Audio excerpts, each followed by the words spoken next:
It has to stop. This is elections. This is the backbone of democracy, and all of you who have not said a damn word are complicit in this. Welcome back to our panel. Sinclair political commentator Ameshia Cross, host of the Armstrong Williams show. Armstrong Williams, member of the President's National Security Education Board, host of America First on Salem Radio, and Sinclair media contributor Dr. Sebastian Gorka, University of Maryland lecturer Dr. Jason Nichols. I'll start with you, Ameshia. Let me guess, you're agreeing with that gentleman from Georgia, is that right?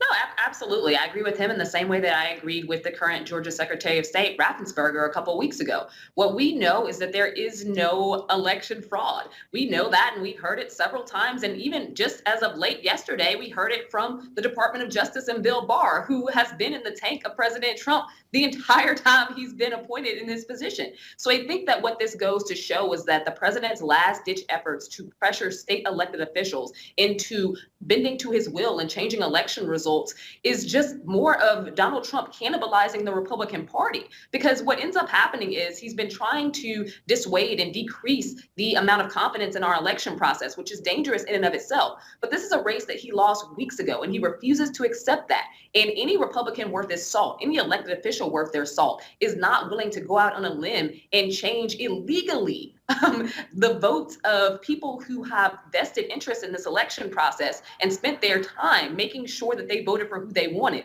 It's over for President Trump, and he just needs to accept it. What about it, Sebastian? What about making sure that all the votes, the legal votes, are legal, in fact, and counted? I'm just horrified. Ameshia is trying to gaslight your audience, Eric.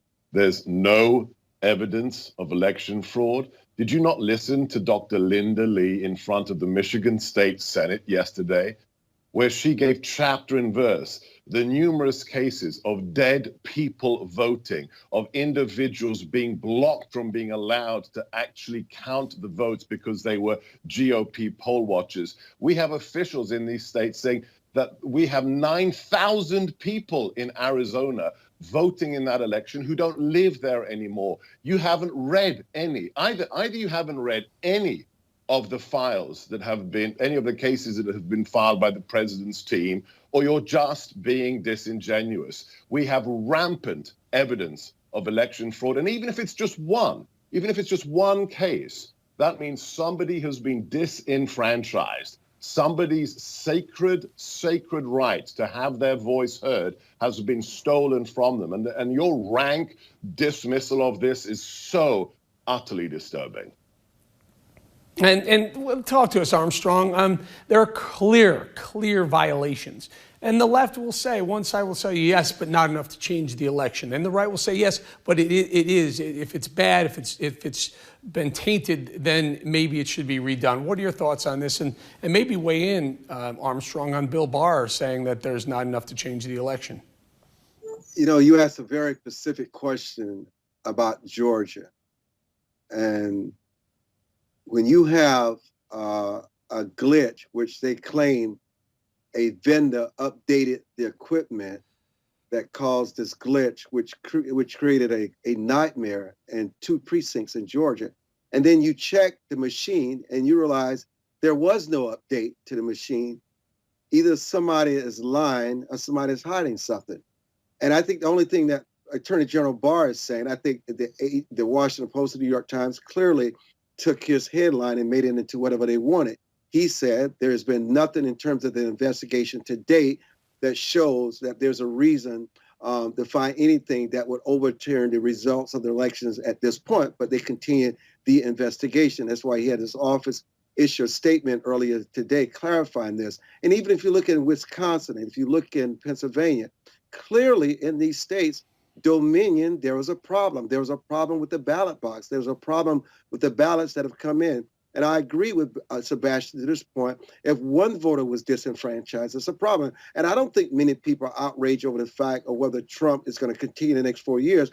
If there is voter fraud, especially in one of the freest democracies in the world, I mean, this is a problem. And when you have situations in precincts where you mail out 1.5 million ballots and 2 million come back, almost a 500,000 difference. I mean, if the shoe is on the other foot, everybody should be outraged, not because it's Republican or Democrat, but there is something very fraudulent, and you can almost say corrupt that happened with the election system that needs to change.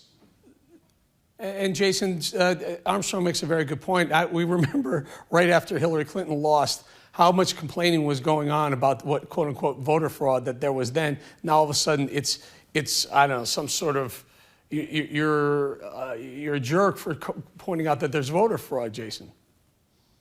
Well, it's funny. There was conspicuous silence in 2018 when, at least from the Republicans, when people were saying Georgia has issues, let's fix some of these issues, talking about the mass disenfranchisement, particularly of people of color in the South.